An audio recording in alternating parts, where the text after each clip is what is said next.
welcome back to my channel. If you're new here, my name is Katie and I am an adopted mom of 3 kids, ages 4 through 12. And today is actually part 2 of a Q&A video that I was doing about foster care and adoption. I'm excited to jump into the second part with you. If you missed the first one, I will link that above and below for you so you can check that out as well. It doesn't really matter what order you watch them in, so you can feel free to watch this one first if you want. Also, if by the end of this video I haven't answered a question that you still have, feel free to put that question down in the comments. I love to use your questions as video ideas so I know what you're looking to watch because I really want to create something that's helpful for you. So go ahead and stick that in the comments if you would like. All right, so the first question for today, it says, is it normal to feel discouraged about adopting after learning more about it? And to that, I would say yes. I think a lot of people start the adoption journey and they're like so excited and they've watched all these kind of like sappy emotional adoption videos, which I've mentioned this before, but like I'm not judging because I was there as well.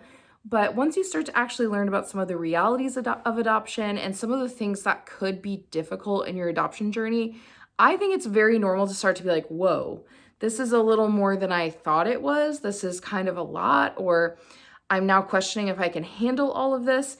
And to me, that's actually a healthy thing. I think it's good to kind of sit back, analyze, and question whether or not you're equipped to do this, because I'll be honest, like I thought I was pretty equipped to do it, and then I still really struggled the first year of each of our placements. So it is very normal, I think, and I don't think it's like a huge cause for concern, but I actually think it's a good sign that you're thinking through things and you're less likely to just be completely shocked by how hard it is later. Another person asked, if I am most interested in adoption, will they match me with a child who has a higher probability of needing a permanent home, or is there no rhyme or reason for the placement?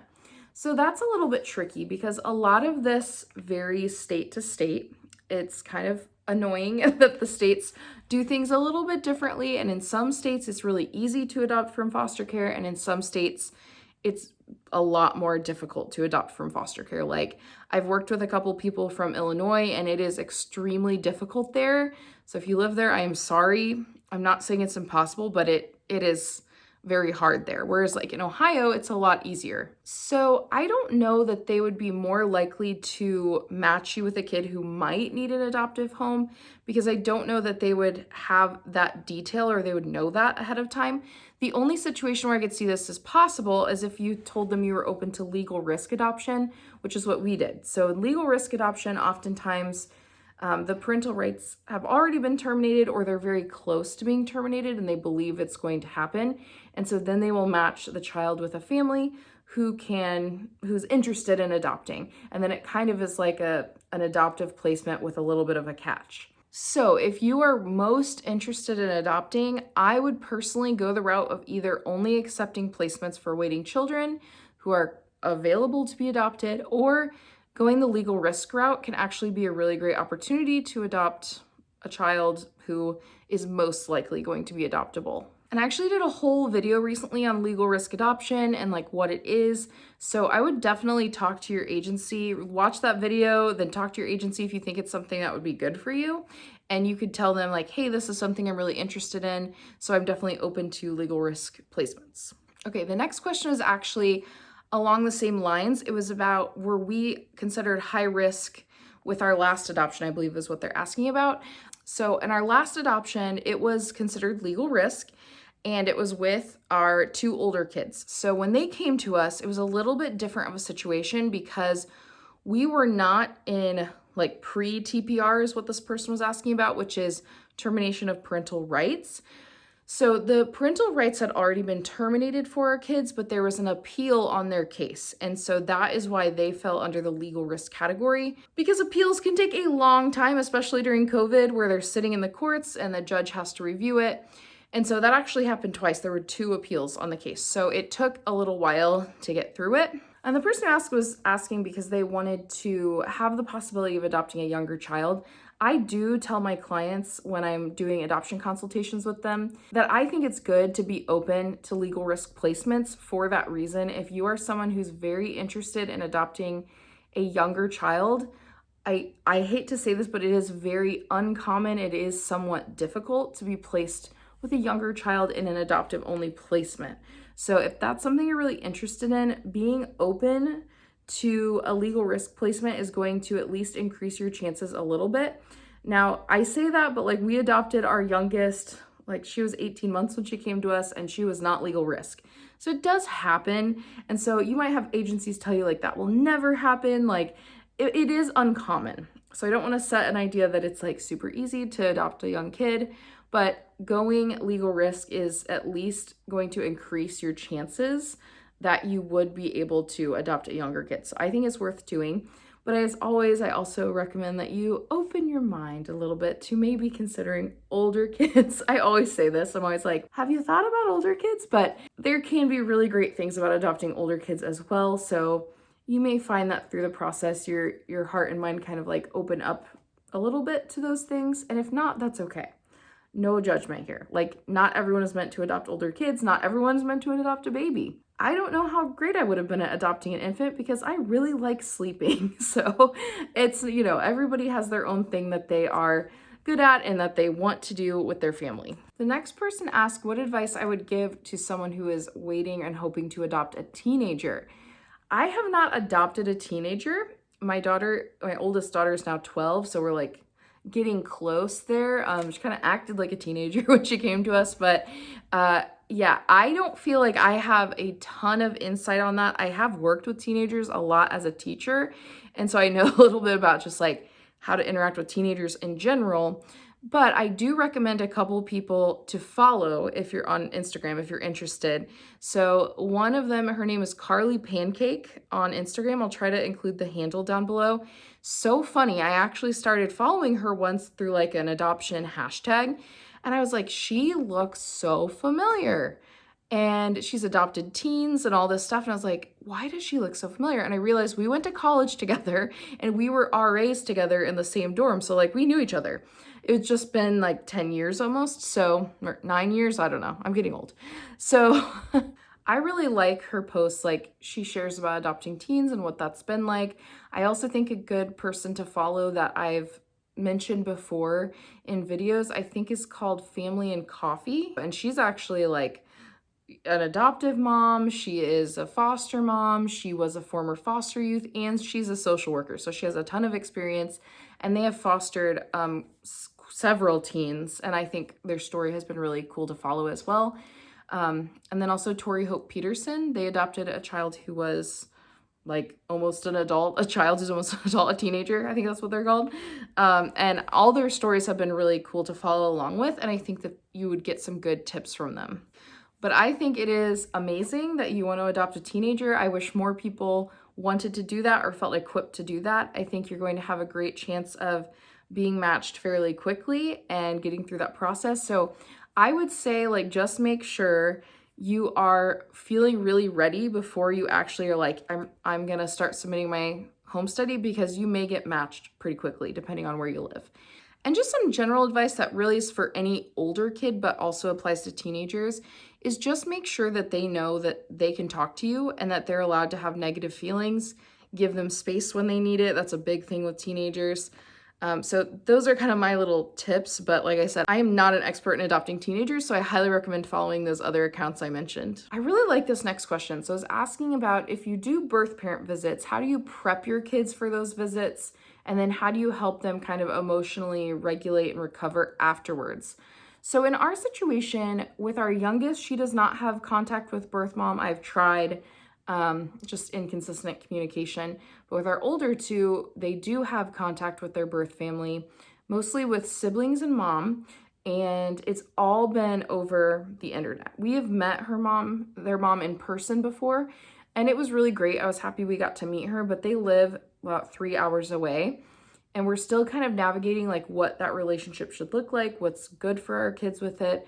But they do talk every month on Zoom, and we send emails back and forth and picture updates and all that stuff. And so for us, I think that has been a really good thing, because it's helped, especially our oldest, who has a lot of memories with her mom and her siblings.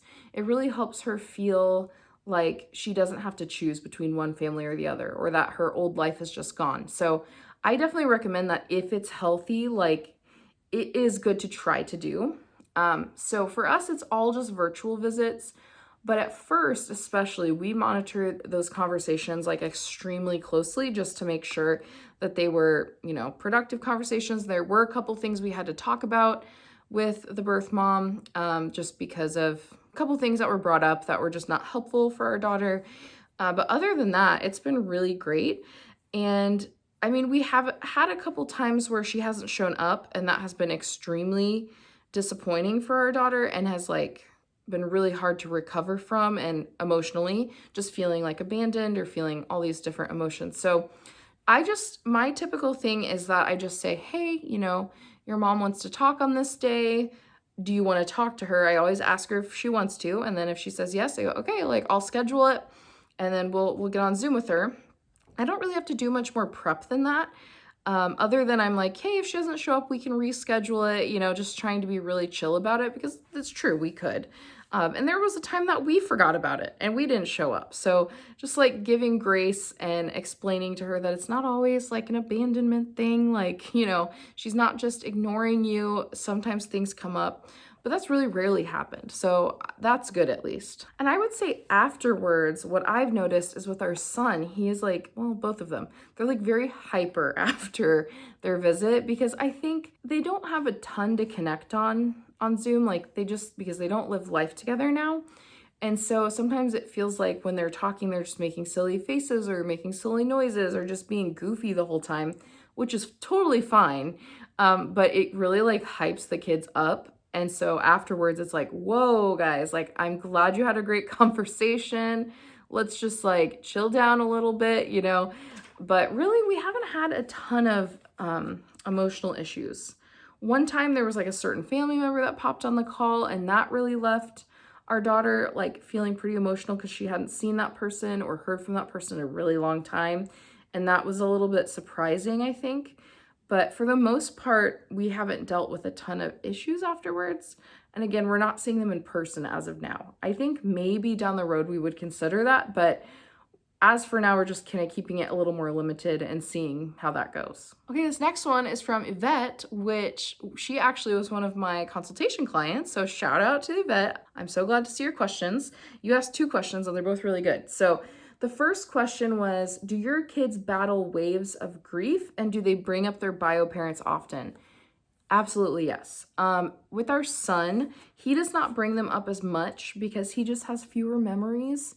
He talks more about his bio dad, who has been in jail for a while, and just kind of working through understanding of why is he in jail. That happened more at the very beginning. I think as he was adjusting to the idea of having a dad, because in their foster home, it was just their foster mom. So all of a sudden there's this new dad figure and it's reminding him of his dad. And there were a lot of emotions coming up. So we just had a really open conversation. I just told him he could let me know if there's anything he wants to know about his bio dad, or if he wants to tell me that he misses him or feels sad. I just kind of opened up that line of communication. And same with our daughter. Our daughter brings up her parents the most and her extended bio family. And from the start, I have just made it really clear to her, especially because she's older, that I am completely comfortable with her quote unquote negative emotions. If she's really, really sad because she misses her bio family or she wishes she was with them, I just told her really straightforwardly, I'm not going to be jealous. I'm not going to be mad. Sometimes it's hard to hear, sometimes you're kind of well, you've got it kind of nice here right now, I'm doing a lot of stuff for you. But I totally understand why she would feel that way. And so I just let her know, you can always tell me if you're sad. You can tell me if you're missing someone. I ask her questions a lot. If I feel like she's acting off, I'm who are you thinking about? What are you thinking about? And that has really helped because I know she feels comfortable to tell me about those things, and she has before. And so I think if your kids are battling those kind of waves of grief, first of all, it's completely normal. And second of all, it's helpful for you to tell them it's completely normal and tell them that it's okay, that you can handle their emotions, that their emotions are not too much for you to handle, that you're not going to be personally offended by their emotions. That is super helpful. I feel like I'm rambling a lot, so hopefully I'm answering these questions somewhat clearly, but I'm just I haven't filmed a video in a couple of weeks, so I'm kind of getting back into it right now. So thank you for your patience. All right, Yvette also asked about what are your oldest memories of first hearing about you or meeting you? So it's kind of funny. I asked them this question. I think truly my son remembers almost nothing because there are some core memories, what I would think were core memories from that time, like even like negative things that happened. He just like, we'll bring it up. He's like, I don't remember that. He just does not remember. But he does remember, he remembers the first time we went to visit them, we took them out to get milkshakes at Chick-fil-A. He's like, you gave us ice cream. That was his response, which is like such a little boy like memory. Like that's all he remembers from meeting us. And he said, you guys were really nice to me and you gave me ice cream. So I'm like, you know what? That's not a bad first memory. I'll take it. With our oldest, she has more memories of it, but still, like, I think it's a little hazy for her.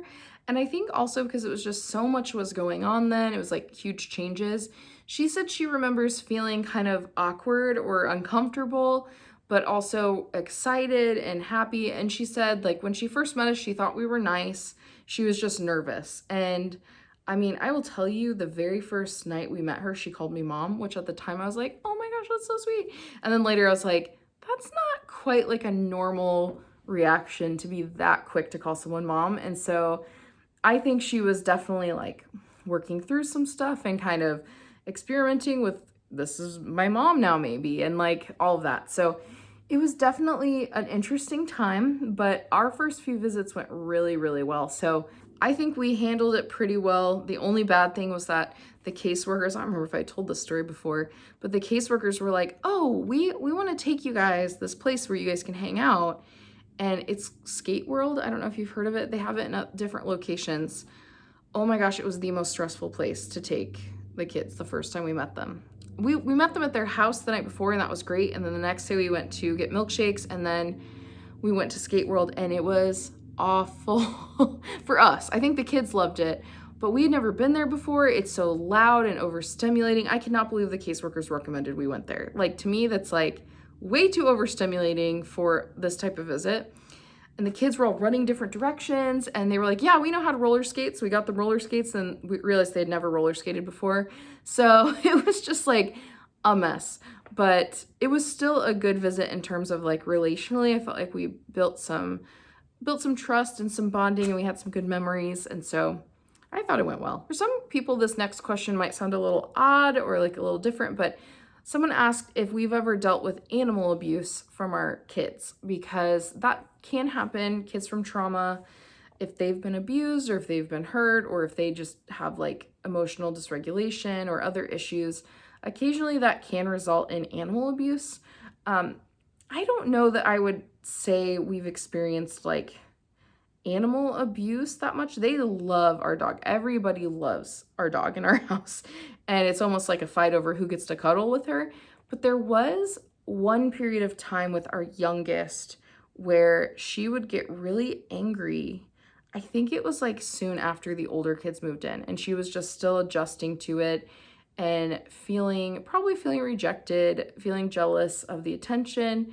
And I think like the dog had maybe come and laid down. And then I think we told her no about something. She asked us a question where we said, no, we can't do that. And she went over and like kicked the dog in the face. I mean, she was little, but still, I mean, we were shocked. We were like, I cannot believe what just happened. And she instantly started crying and she started apologizing to the dog. So we haven't dealt with like any sort of ongoing abuse. Like if anything, the kids are just rough with her because they want to cuddle her so hard. So we have a safe space for her to go. Like our bedroom is off limits to the kids, but that's where she sleeps. So she can just go in there and the kids aren't allowed to follow her. So it kind of gives her a way to escape if she needs to.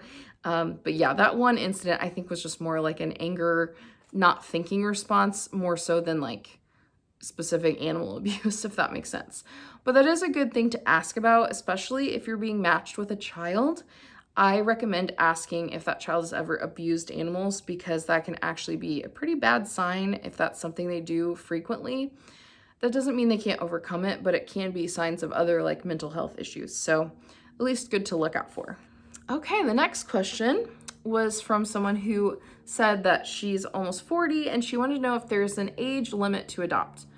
Okay, so this is kind of like multiple answers. Like everything I try to answer, I'm like, there's actually multiple answers. But the short of it is like in the States, no, not typically, unless there's like some weird private agency that has weird rules, but I've never heard of that in any sort of like foster care adoption case. I'm pretty sure that our daughter's like 70-year-old foster parents could have adopted her if they wanted to. They just didn't feel like it was fair to her because she was, you know, 1 and they were in their 70s, which is a very big difference. So that should not be a problem if you want to adopt in the States. However, if you are adopting internationally, the countries often do have pretty strict rules about age. Now, I don't know that 40 would be not okay, but I know in some countries it's like you have to be this old or you have to be under this age. So that'd be good to look into if you're thinking international adoption. The other thing I will say is that if you were to do, like, I don't know what type of adoption you want to do, but if you were to do domestic infant adoption, the birth mom is going to be choosing the parent. So there may be birth moms who would prefer like a younger family, but that doesn't mean, I mean, I'm sure there are plenty that would be happy to have someone who's almost 40 raising a kid. Like, to me, that's like, some people have kids when they're almost 40. There's nothing wrong with that. So I don't think you have anything to worry about, especially if you're doing it through foster care. I think it's great that you want to adopt. Someone also asked, how long does it take to adopt a child out of state? That is a very hard question to answer because it really, I don't know what you mean by like, how long does it take to adopt? Because the whole matching process is totally different in every case. So that could take a long time, it could take a short time. I do know that when you adopt from another state, they have to do this like interstate compact agreement type of thing. I can't remember what it's called right now, but this is very official. I do know that oftentimes can take several months. I think like 3 months or so is what I remember, but that doesn't mean the matching takes longer. It just means the actual like adoptive paperwork and the adoption agreement, that can take longer to kind of write up between the two states or agencies. All right, and the last one, this video's gotten way longer than I expected as usual. The last one is, how long do foster and adoption classes take? Probably shorter than this video, I'll tell you that much. No, just kidding. They tend to take like a few months, like maybe 2 or 3 months is like a typical time frame. I know an agency I looked at recently, it said like a 10-week course or like 11-week course. That's very typical. But if you can't go to all the classes when they're offering them, it could take longer if you have to go different times. Now, the benefit is if you're watching this like when this video first comes out, 2022, some places are still doing mostly online courses for their classes, which, oh my gosh, take advantage of that. When we did our adoption process to be licensed, we had to go in person every Friday night from like 7 p.m. to 10 p.m. It was awful. Just like Friday night, you want to relax and you're there from 7 to 10 sitting in a meeting the whole time. I would much rather do it on the computer, like in the comfort of my own pajamas in my house. So those were all the questions I got this time. If I missed your question somehow, please let me know in the comments and I will make sure I put it on my list of video ideas or I include it in an upcoming Q&A video when I do it next. But thank you guys so much for making it to the end. If you found this video helpful, the best thing you could do is just like the video. It really helps my videos get out there to other foster and adoptive families, and it's my goal to help as many people as I can who want to start this foster or adoption journey. Also, if you don't know, I am an adoption consultant and I have my website, which I will link below. If you would like to schedule a consultation with me, I have both shorter options and longer options so that you can get the help you need, specifically about your questions about adoption and your specific case. I will be an open book, answer your questions openly and honestly, and I would love to help you. Thanks so much for hanging out with me today. If you want to hang out again, push the subscribe button. I actually recently hit 4,000 subscribers. Thank you guys so much. I love this little community we're building and helping people adopt from foster care and get the information they need. I really appreciate every single one of you, and I will see you next week.